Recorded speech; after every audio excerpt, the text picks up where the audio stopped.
Hello friends, welcome back. இன்னைக்கு social மீடியாவில் குறிப்பாக தமிழ்நாடு அரசியல் வட்டாரத்தில் பயங்கரமாக பரபரப்பாக பேசப்பட்டு வரும் முக்கியமான விஷயத்தை பற்றி தான் பார்க்க போகிறோம். முன்னாள் ரெஸ்லிங் சாம்பியனுமான இப்போ தமிழ்நாடு பாஜக முக்கிய நிர்வாகமாக இருக்கிற அலிசா அப்துல்லா சென்னை நீலாங்கரி போலீஸ் ஸ்டேஷனில் ஒரு அதிரடி புகார் கொடுத்துருக்காங்க.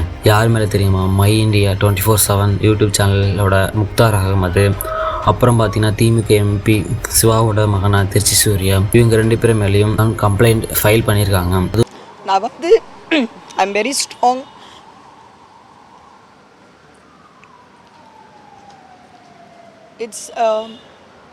It's not only with Minga. He has spoken about lot of women இந்த மாதிரி. அவங்களுக்கு வந்து 2 பசங்க இருக்கிறாங்க, 2 girls he has. எப்படிங்க இந்த மாதிரி பேச முடியும்?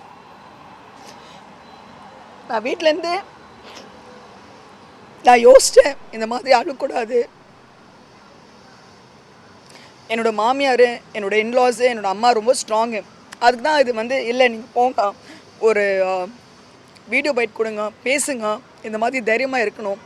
இப்போ நான் வந்து ஸ்ட்ராங் இல்லைன்னா, இல்லை என்னோடய குடும்பம் வந்து ஸ்ட்ராங் இல்லைன்னா எப்படிங்க இருக்கும்? It leads to suicide.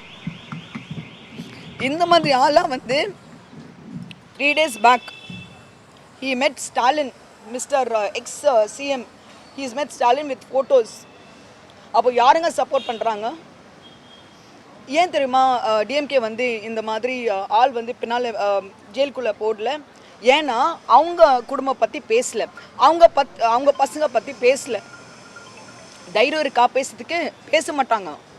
சாதாரண கம்ப்ளைண்ட் இல்லைங்க, தன் மீதும் தன் சின்ன குழந்தைகள் மீதும் ரொம்ப அசிங்கமாக ஆபாசமாக கமெண்ட் பண்ணியிருக்காங்கன்னு கண்ணீரோட அலிசா அப்துல்லா புகார் கொடுத்துருக்காங்க. வாங்க என்ன நடந்துச்சுன்னு முழுசாக பார்க்கலாம். பொதுவாக சோசியல் மீடியாவில் இருக்கிற பெண் அரசியல்வாதிகள் பலவிதமான ட்ரோல் கமெண்ட்களையும் சந்திக்கிறது வழக்கமாக போச்சுங்க. ஆனால் இந்த மாதிரி எல்லை மீறி போயிருக்காங்க தான் சொல்லணுங்க. பாஜக தலைவர் அண்ணாமலை அவர்களோட அலிசா அப்துல் இருக்க சில புகைப்படங்களை வச்சு இந்த யூடியூபில் ரொம்ப மோசமான வார்த்தையில் விமர்சனம் பண்ணியிருக்காங்க.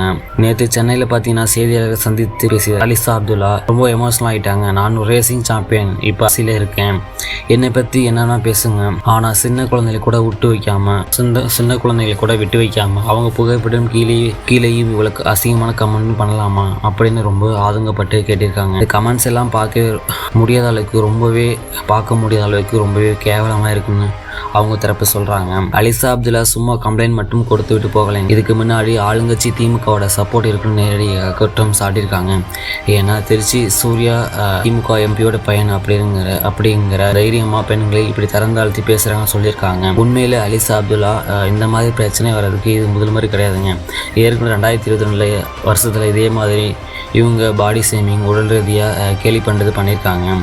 அப்பா இவங்க தைரியமாக குரல் கொடுத்தாங்க. இப்போ மறுபடியும் அதே நபர்கள் இன்னும் மோசமாக குழந்தைகள் இழுத்து பேசிய இப்போ அலிசா போலீஸ் ஸ்டேஷன் வரைக்கும் போயிருக்காங்க. சரி, போலீஸ் என்ன பண்ணியிருக்காங்கன்னு பார்த்தா, நீலாங்கரை போலீஸ் அலிசா அப்துல்லா கொடுத்த கம்ப்ளைண்ட்டை வாங்கிக்கிட்டு எஃப்ஐஆர் போடுறதுக்கான விசாரணை இறங்கியிருக்காங்க. ஆனால் கேஸ் எந்த ஸ்டேஜில் இருந்து தெரியலைங்க. யாராவது அரெஸ்ட் பண்ணாதான் நம்மளுக்கு அதிகாரபூர்வமான எதுவும் வரலைங்க. சோசியல் மீடியாவில் அலிசா அப்துல்லா இந்த தைரியமான முடிவுக்கு பல தரப்பு ஆதரவு குவிஞ்சு வருதுங்க. அரசியல் கருத்து வேறுபாடு என்னவென்னா இருக்கலாம், ஆனால் ஒரு பெண்ணையும் ஒரு குழந்தையும் இந்த அளவுக்கு டிஜிட்டல் மீடியாவில் அசிங்கப்படுத்துறது கண்டிக்க வேண்டிய விஷயம்.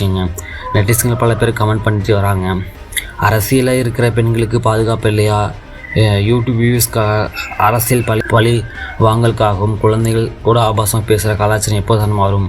அலிசா அப்துல்லா கொடுத்த இந்த புகார் அப்புறமாவது இந்த யூடியூபர் மேலே கடுமையான நடவடிக்கை எடுக்கப்படுமா? இதை பற்றி நீங்கள் நினைக்கிறீங்க ஃப்ரெண்ட்ஸ்? உங்கள் கருத்துக்களுக்கு கமெண்ட் பாக்ஸ் சொல்லுங்கள். இந்த வீடியோ பிடிச்சா லைக் பண்ணுங்கள், ஷேர் பண்ணுங்கள், மறக்காமல் நம்ம சேனல் சப்ஸ்கிரைப் பண்ணுங்கள்.